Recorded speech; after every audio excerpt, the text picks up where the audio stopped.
The 6 to 7 Figure Show, episode 118. Let's hit it. Broadcasting from the Valley of the Sun outside Phoenix, Arizona. This is the 6 to 7 Figure Show. Tired of working so hard and having no time? Take your six-figure practice and turn it to a thriving seven-figure enterprise. And now, your host, author, speaker, mentor, and strategist, Frank Bria. Hey everyone, welcome to the 6 to 7 Figure Show. I'm your host, Frank Bria, and in today's episode, we are going to focus on video branding. But first, a quick message from our sponsor. This episode of the 6 to 7 Figure Show is brought to you by High Ticket Program. Any service business owner looking to reach seven figures suffers from the same problems. When you start the journey, you're on your own, managing tasks and maybe a few team members. But as you grow to a seven-figure business, you need a team that's executing for you day in and day out. And somewhere along the way, you have to hire, train, and manage these folks, even if you haven't ever done this before yourself. And if you don't manage scale and growth at the same time, you'll end up either crashing under the weight of new customers or building an expensive operation you can't afford to keep running. So if you want to avoid these problems and get past seven figures, then let's talk. Let me map out a plan of pain-free growth for you. I'd like to speak with you personally and tailor the plan for you. So text HTP to 602-698-7575. That is my direct line. The message will come to me, and if you're serious about finally achieving seven figures in your business, then just text me HTP to 602-698-7575. All right, I'm absolutely pleased to be introducing today's guest. Mike Vannelli is the head video producer with NV Creative. In this role, Mike leads a production team to film commercials for online TV ads. Mike has produced over 1,900 video ads to date. Mike specializes in making sure each commercial that NV Creative produces is unique and delivers the message that the brand, product, or business is looking to convey to their target audience. Mike, welcome to the show. Happy to be here. So I want to talk about, it's almost easier in the video marketing space to talk about all the bad things people are doing. So they're sometimes more fun. So what are some of the things you're seeing out there as people are putting videos out for their business that where it's like cringeworthy? Like, please, like these the three things, please stop doing them. So one of the main things that we see that people are still doing even to this day are doing either cookie cutter animation videos or whiteboard explainer videos where they're a dime a dozen nowadays. They were popular maybe 5, even 10 years ago because people could just jump on a computer and get their own program and just do that. But we're still seeing them being the video that people land on their homepage, and they're not engaging really anymore. People are, seeing that the live action videos are really the way to go, or even the 3D or like highly animated videos that a lot of people go with, like Dropbox, and I know Microsoft does some of those too. The second one would be people that they're doing their best, and I give them credit to make the best video they can by themselves. But we tell a lot of clients that a lot of people don't realize that for production companies like ourselves, where we have our own equipment and we have our own actors and we have our own studio, we do have overhead, but because we have all the equipment already and all of the resources, it's actually not as expensive as people think to get a high quality professional video done for their brand or product or business. And we see a lot of people that, they ask their nephew that has an iPhone if they can just record them doing a commercial. Yeah. And so, we do really cringe with that. And the last thing is just more of the creative side and the creativity behind it. Some people, they might have a really good camera, or they decide that they just want to rent a camera for the day. And, they get a red camera, or they get a big fancy setup, but they either wrote the script themselves, or they're just working kind of internally with a copywriter who's may have done great, copy for their website, for their blog, things like that. But, video is a whole separate thing. you know, acting on video is a lot different than, say, reading something, you know, in a book, on a website, and things like that. So even with current clients, if they send us scripts that they wrote, normally we have to kind of massage them and go through it to make it, I guess, sound better on video, because instead of just making it look like you're just reading. Yeah. Yeah. It's fascinating. What trends kind of stick around. And it's funny you mentioned at the beginning, the handwriting sort of illustrated videos. I remember when they first came out, you're looking at it going, wow, they got a hand to draw that whole thing. And now it's like, no one believes that anymore. Right. Yeah. There's just a cartoon and just something that does that, Yeah, exactly. Right. Or it's even worse than that. There does seem to be, there's almost like a counter-cultural pushback to video production, which I find really fascinating, where people are like, no, what people really want is authenticity and raw, and like take your iPhone out on the beach and like stumble around a little bit or something. And that's what people really want. What's your opinion on that? Is that a true thing, or is that just an excuse? So it is a true thing in regards to people. People do want authenticity when it comes to, I guess, seeing the real side of a business, or seeing, say, like an influencer or somebody real doing a video for a brand or product or business. But what some people don't realize is that, and we actually produce these kind of videos. A client might come to us and say, hey, we need a real video from a real person. And, our actors, they are real people, but they are also actors. Sure. But for instance, they'll say, oh, we want it to look like they just shot it on their iPhone, and, they're outside and they're just, talking about our brand. And what people who see those kind of videos, the end viewer, what they don't realize is that a lot of companies, they do hire people like us, who we have our big camera, and all we do is to make it look like they're shooting on their iPhone. We turn it on its side, and then we have the actor just kind of hold the camera next to the lens. So, it's all pre-scripted, because, people also have to remember that brands, even though they want it to look authentic, they don't want people just saying whatever they want. The scripts still need to be approved by the brand. Right.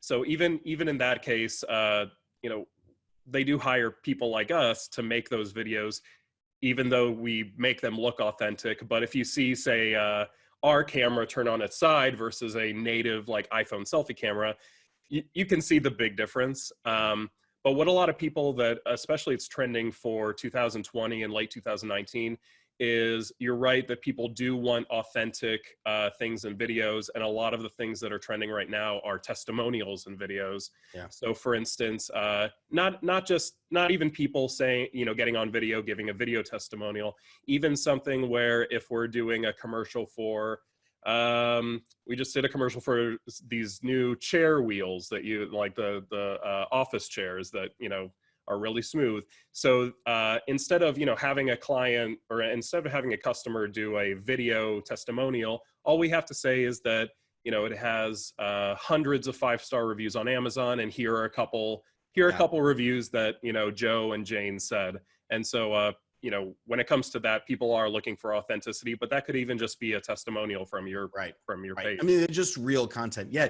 I mean, one of the things that I find is, people confuse authenticity with production quality, and so it's what I've told a lot of people is, well, it's great to be authentic, but if your production quality is so bad that you're not communicating the authenticity, then all the authenticity in the world's not going to help you. Right. Don't let the poor production quality actually block your ability to connect with the audience, Yep. You still need to be able to connect with the audience somehow. And that comes down more to content than production quality. So I think it's great. That's great. And we do see there's a lot of just bad video out there. All right. So you've given us a little bit of hints on some of the things that are working, like testimonials. What are some other trends that you're seeing now come up in video branding that are starting to be, hey, you got to have this. This is like a must have for your business? Yeah. So what we've been seeing kind of trending lately is we've been seeing a kind of a conversion from just doing one single video is to make one video that can be spliced up into different formats and different time lengths and things like that. So Okay. for instance, we're starting to do more long form content, and that's videos that are 4 minutes, 5 minutes long, that normally people won't watch the full thing unless they're very interested in it. But what we've been doing is we do these 4 or 5 minute long videos, but when we are working with the client in pre-production, we're writing the scripts and we're making them so that they can easily be cut down into 10-second videos, 30-second videos, 45-second videos, and not just one, but say a few. So basically what that does is it not only gives the client more content to play around with, but it also lets them target and see what's working best. So for instance, if we're doing a video on a new shoe, for instance, we'll do a 4 or 5 minute video on that shoe, but we might only do one 30-second cut about how the laces are the best, and we'll do one 30-second cut about how the padding is the best, and one on another feature. And so they might run all of those on, say, Facebook, YouTube, Instagram, and they might see that only one of those features is getting the most traffic, and that's driving the most sales. And so, that gives them more insight to really, push that. And they even might come back to us and say, hey, can you make a minute-long video? Can you make a 2-minute-long video just focusing on the padding, because that's what's selling? So really getting that long-form video and just, being creative when you're in pre-production in a way to make sure that the script is right and the storyboard's right so that it's able to be chopped up. Because we have had clients that we do a 4-minute video and then they come back and say, hey, we need this chopped up. And we say, well, we didn't plan it that way, so it's gonna look choppy. So just doing the pre-planning and just getting more for kind of what you're getting. Yeah, it's interesting, that dynamic. So you're talking about essentially multi-purpose reuse of one piece of one asset. But you also bring up another good point. As a brand new dynamic, I think, in video branding and marketing that hasn't been around for very long, and that's this idea that you start looking at platforms like Facebook and other ad platforms, and even Wistia will do this, that actually track when the drop off is in the video watch, and you may do something different based on whether someone stuck around more than sort of a minute and a half or so. That dynamic is really new. I mean, the idea that eyeballs drop off is not new, but the idea that we can track it like that is pretty new. Is that changing how we script? I mean, are we scripting with that in mind now, where we understand that, the drop off is important, and that for both things, as a business owner or one runs ads, I actually want people to drop off who are not going to be my ideal customers, because I don't want to waste ad money retargeting them, but I want my ideal customers to stick around a little bit longer. Is that now making its way into scripting, where we're kind of taking that kind of stuff into consideration? Yeah, it is. Like for instance, on Facebook, when you're, because we not only do video production, but we also help clients with after video production. So, we kind of coach a little bit with how to use their videos and whatnot. And for instance, on Facebook, you can make it so that you only get charged if they watch 10 seconds or more of your video. So usually what we like to do is, when we're writing the scripts, we either like to show a really neat feature in the very beginning. And like I was saying before, with the different targeting, sometimes we'll do variations of the first 3 seconds of a video so that we can focus test it to see which one is converting best. Yeah. But the other thing that we like to do is we also like to show a problem at the very beginning of the video, which is kind of going with what you were saying, where at the very beginning of the video, we say, here's the problem, and now we're going to show you how to fix it. And if in the first 10 seconds of the video, if a viewer says, oh, I don't have that problem, it doesn't matter to me, then they can just move on. But by addressing like, hey, this is the problem, we're going to show you how to fix it, then that leads the viewer to be able to watch the video all the way through, because they're saying, oh, I do have this problem, I want to address the problem. Yeah. So yeah, kind of going back to one of the questions you asked first, what are some of the things that that's kind of cringeworthy. I kind of adding to that list is just not being prepared for the kind of video you want, and not thinking about after the video's made, before the video's made. Yeah. Just all the planning for what you want to do with the video after really helps when you're just even in the planning and the scripting and the pre-production phase. Yeah, just kind of, and with the ease of multiple uses for video content, I see people making lots of mistakes like that too. So they'll record a video from like a webinar or a live presentation or something. And when you're doing that, the first couple of minutes are a complete waste of time, right? It's like, Yep. the person's like, hey, everyone, like, this is Frank, I'm here, da-da-da-da. But if you then deploy that exact same video in some kind of a video marketing marketplace or an ad marketplace, you're completely you're wasting like the most important part of the video. By the time you get around to anything intelligent, people have scrolled you on by. Right. And I still see that. I still see these videos where people are kind of, can you, in the scrolling thing, is waving still a thing anymore? Like, is that effective anymore? I saw lots of people trying to like stop the scroll, like get people's attention. Is that? There probably are instances where that would work, but for the most part, you pretty much want to show something interesting, right away, or having an eye-grabbing thumbnail is also good, because I know that sometimes, say if you're scrolling on your phone and you don't have a good service area or whatever, then it'll show you the thumbnail while the video is loading. So yeah. Well, those are all important things to think about. That's interesting. All right, I want to pivot a little bit to the work that you're doing with your clients. Can you walk us through, when a client comes to you, what are some of the challenges or problems they're trying to solve? I mean, obviously they want to get a video produced, but what's the context they typically approach you with? Is it for a particular campaign? Are they looking to brand in general? What do they usually come to you with? Sure. So usually it's one of three things. First one is sometimes clients come to us and say, hey, we have an animated video that we made 10 years ago, and it's been on our site, and they say it's working okay, but we kind of assume that since they're coming to us, it's not been working very well lately. So they come to us, they say, hey, we have an animated video, we like it, it's okay, but it's time to move into a live action video. And normally this means that they might have a little bit of business going, or, we never want to assume with clients, because a lot of clients we work with are startups that, either are bootstrapped or have no funding or whatever.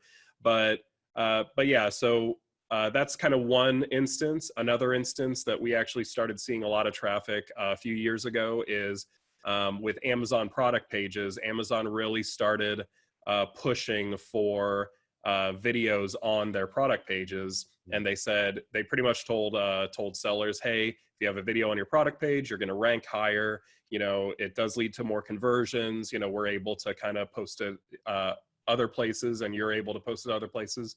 So we got a lot of traffic, just people saying, hey, there's zillions of products on Amazon. So we haven't seen a real slowdown from that, of people just saying, hey, I have this product and it needs a video on the Amazon page. And one thing that kind of differentiates us from a lot of other companies is we actually have one of our team members. He's one of our accounts managers, and one of his jobs is to make sure that he's looking over the Facebook ad guidelines, the Google ad guidelines, and the Amazon video guidelines, because they change a lot, and sometimes they don't allow stuff, and sometimes they do allow stuff. So in that interim, at one point a couple years ago, they were the Amazon video guidelines changed while we were producing a couple videos, and so we actually had to go back and change around some stuff because we knew they would get rejected. But now, we're confident when we go to clients and we say, hey, we know what we're doing, and we can also pretty much guarantee that the video will get approved by Amazon because we do that. And then the other one is pretty much just people with a brand or a business or a service or a product that they either they're brand new and they're a startup, or maybe they've been around for a while and they want to start getting videos made, or they have a service and they have a help page or a support page that they want a video for all of their topics. So for the most part, we do stick to kind of commercials and brand videos. In one sentence, when people ask, hey, what kind of videos do you make? We say, we make the videos that you skip by on YouTube videos, the ads that play in front of YouTube videos. But yeah, so, we're a full service production company, so we do all kinds of videos, but the commercials and the brand product service videos, those are our bread and butter. It's funny that you mentioned the YouTube ad videos, because in my, they're the easy ones to pick on, right? You're just like, I don't want to watch those. But recently I've seen some production of some videos that were so well targeted and so well done that I didn't even know they were the ad. I thought they were the beginning of the video. And you end up watching it for like 30, 45 seconds and you're and now you're hooked. And you're like, whoa, wait a minute, that was the ad. And that just goes to show there's so much power in the targeting and the relevance. And, if it is sort of one-off weird out of the blue, no one is going to watch it. It doesn't matter how good the production value is. Like, if I'm just not going to see it because I don't really care. Yeah. But that's what people hire you guys for, is to solve that problem. That's right. The one thing about your business model that I'm curious about, and I'm sure a lot of people are thinking this through, is, hey, video production, that's a very labor intensive kind of work, right? It's not like you can make multiple videos for the same people and like somehow get some scale out of that. Right. How do you guys manage growth? So as you have new clients coming in and you're managing the workload and the number of people, and do you scale up and scale back in terms of staffing as things grow, or are you, really carefully watching and managing those resources? How do you guys handle that kind of client growth? Yeah, so one of the things that makes us unique versus other production companies is in a single shooting day, we might shoot between 5 and 20 videos, and those are all commercials. And that's in a normal 8 or 9 hour shooting day. And basically the thing that makes us unique is we have our own production studio with standing sets. So we have like a coffee shop set, a kitchen set, a office set, and a living room set. So basically a lot of sets that we found that, normal commercials take place in. So we don't have to go out and rent locations. Right. We also make sure to buy all of our own equipment so that we're not renting equipment each time. And then we also have a pool of our of in-house actors that are employees of ours that we've vetted through a lot of different videos, and that pretty much we know do a great job and can be spokesman-y for almost any type of video. Nice. So that kind of makes us unique from other production companies, because we don't have to rent places normally. We don't have to rent equipment. And we have actors, so we don't have to do outside castings unless we really need to. So with that said, we have a lot of projects going on at the same time. And in regards to the growth, that was kind of the lead up to this. So in regards to the growth, we have a core team of our full-time employees. All of our actors are employees, but normally they just work 1 or 2 days a week, kind of when we need them. Yeah. Because they don't work as much, they do, get paid a little more than the full-time employees just per hour. Sure. But then other than that, when it came to kind of growing, we did have some hiring, and then we did kind of, I guess, play around with some roles, because for instance, with a script writer we were kind of using them as freelance, and then we were getting a lot of scripts in, and so we decided to try hiring them as part-time.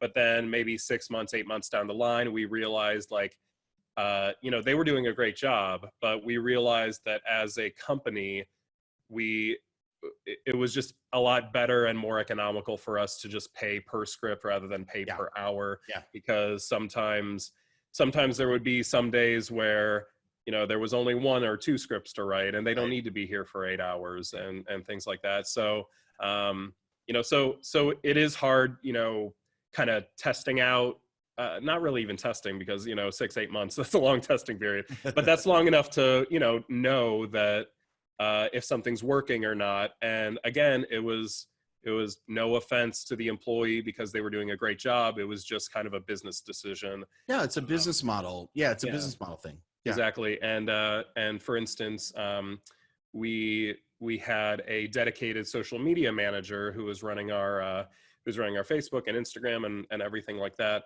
And they were here for a while, for a couple years, but and they actually quit, and so they went into another venture. They just I don't know what they're doing now, but what we realized is, because we didn't really look at any alternatives to the social media marketing or social media management, because they were handling it all. Once they left, we kind of had to have like a meeting to decide what we would do about it. And so we realized that over the 2 years that they were managing the social media, there have been a lot of automation things that have come out in the last 2 years. Yeah. So I would say that, it took us a couple months to kind of get everything working and get everything so that you only have to do it one place and it goes everywhere. Yeah. But, it made us realize that once we had a lot of stuff automated, we were mainly able to do, almost a week's worth of their work in just a few hours of one day. Yeah. And, so, yeah, I mean, it has been kind of a trial and error thing. And also kind of, I guess if other people are looking into that sort of thing, to kind of still do your research on what their job is, even when they're doing their job. So, yeah. Well, it's true. I mean, no one is really, very few employees are motivated to try to figure out how to fire themselves, Yeah, so, exactly. Yeah. But it's interesting because you've covered kind of all three of the different types of ways to staff up, whether it's outsourcing, whether it's contracting, internal contracting, or whether it's internal employee. Mm-hmm. And there's lots of complex ways that all that works, and the employee contractor thing has so many legal elements about it, and then especially here in California. Oh yeah. Ridiculous. I mean, in a lot of places, California is one, New York's another. In the United States, there's a whole bunch of stuff. Yeah, whole bunch of places where it could get dicey. So you got to get an attorney involved sometimes, or just really be careful. But generally speaking, one of the things that you guys are doing, which I kind of want to call out as a really good example, is when people do project work, one of the toughest things to do is the staffing up for it, right? Mm-hmm. It's the getting ready for it. And the fact that you guys have bundled together the things that you would need to do for a typical project, that is going to, speed up that spin up time. Yeah. So that, you don't have to pay for it. The customer doesn't have to pay for it. It's a competitive advantage for you guys. Because of that reason, normally, I'd say on average, say a project, regardless of if it's one video or 5 videos and lifestyle photos, basically, like we try to bundle projects as like projects rather than just individual things. So yeah, I mean, normally it takes us between 4 and 5 weeks from start to finish, from the time we get the deposit to delivering all the deliverables. Again, just because we have everything kind of as a well-oiled machine, rather than saying, hey, sorry, it's going to take a week for us to find a location. It's going to take a week for us to find the actors, and on and on. Yeah, that's great. That's awesome. What's next for you guys? Like, as you're looking forward to the next year or so of growth, what are the next big mountains you guys are going to climb as a company? Sure. Yeah. So right now we love our studio space. We are, I guess, passively looking for a bigger space, because we're like starting to outgrow, but we also want to build some more sets and just have a little more versatility. And when I say passively looking, it's one of those where we're happy with where we are right now. We're not jumping at the chance to move, but we are keeping our eye out just in case, if the right place shows up. Yeah. We're always looking just to do bigger projects. We have a couple on the books right now, but we're just, wanting some bigger and bigger projects. And, we're working with a couple clients that, they're wanting to kind of do a retainer for a certain amount of videos every month for the next 6 months, year, 18 months, which is great because not only do they get a consistent flow of content, which we've found that a lot of clients are starting to do because they want to just push out content and get it out there, but also good for us because we have consistent work. Yeah. Steady flow. Yeah, and then just kind of growing from there. If we need to bring on more people, then great, and if not, then we're we have a pretty solid core group right now, which I'm happy with. So that's great. Well, expanding space is definitely a sign of good growth. Yep. So congratulations on you. We wish you the best of luck. Thanks. Mike, thanks so much for spending time with us. I really appreciate it. We're out of time, unfortunately. Last question for you. If people want to connect with you guys and with Envy Creative, what's the best way to do that? So best way is to go to our website. So that's thinkenvy.com. That's THINKENVY.com. Or I'm sure if you type into Google Think Envy, then all of our Instagram and socials and everything else will pop up. So that's like think with your brain and then envy like you're jealous. ThinkEnvy.com. That's awesome. That's a great brand.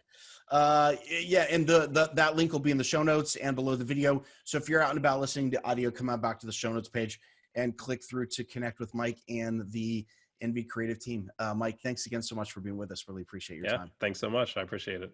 Absolutely. And thank you for being with us on the 6 to 7 Figure Show. I've been your host, Frank Bria. Just a quick reminder, if you want to talk about getting your business past the 7-figure mark, send me a text, HTP, to 602-698-7575, and we'll come up with that plan together. That's HTP to 602-698-7575. That is my direct line. All right, we will see you on the next episode of the 6 to 7 Figure Show. Make it happen.